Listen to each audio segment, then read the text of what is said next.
Hey guys, so for those who don't know, I wrote a book on AI consciousness and transhumanism called Transhumanism, The War on Human Consciousness and the Truth About Our Divinity, that's available on Amazon. And I just wanted to have a quick little talk today about technology news I've heard this week and a personal experience I had with a Waymo car.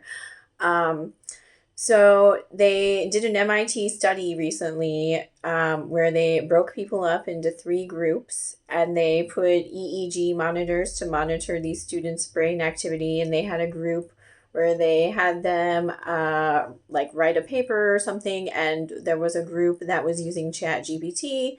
There was a group that was using the Google search engine, and there was a group that was using nothing at all. And as you can imagine, the group that was using ChatGPT did not fare at all very well when it came to intelligence. They are not learning, they're not retaining information. They're showing poor memory, poor cognitive skills.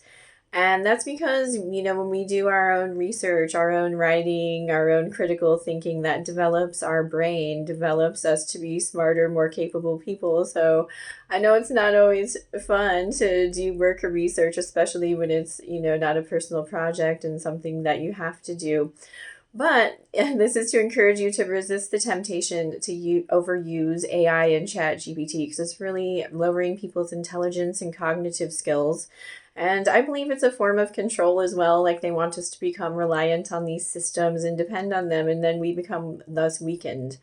And Trump was talking about, so they've had to implement 5G to implement all of this AI. The AI needed the 5G system so that they could have all these Waymo cars and the Chat GPT and these huge data centers that are using a lot of water.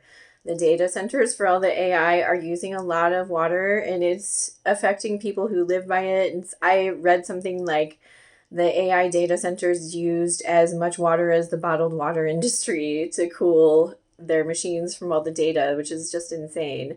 And it's like, do we really need all this? I'm not anti AI. I think, we should have technology advancement. But it should be to benefit us, not to like enslave us and make us stupid. You know what I mean? And so I think we just need to be very careful about how it's being rolled out and how we are participating in that. And so yeah, they rolled out all of this 5G during the pandemic so that they could thus roll out all of these AI systems. And now Trump is pushing for 6G.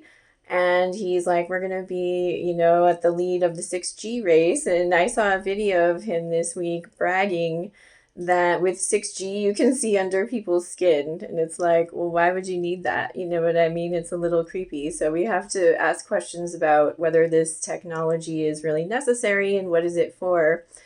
Because as we know, the 4G was not healthy for people. The 5G is worse, and I can't imagine that the 6G is going to be healthy for us physically or anything else. So, and the Waymo cars, the driverless cars that are operated on AI. I live in Los Angeles, and we have a lot of them around on the streets. From what I understand, they're not allowed on the freeways yet, but you see them driving around on the streets. And I've already had a few incidents with them where they were blocking a small, narrow one-way road. And I had to like pull up very close to it to trigger its sensor to get it to move. And that worked a couple of times, but I had an incident this week with a Waymo car that was very dangerous. And I feel like these cars are not safe. And so I wanted to warn you guys about that. My cat's knocking stuff over there. I was driving home this week and I had veered off the main road to avoid traffic and was on a narrow, winding, hilly road. And I came behind a Waymo car. And, when you're driving on these narrow, hilly roads, you just have to go slow. And if you encounter another person, someone needs to pull to the side and let the other person go. And we all work it out. But the Waymo car could not handle this situation. It did not know what to do.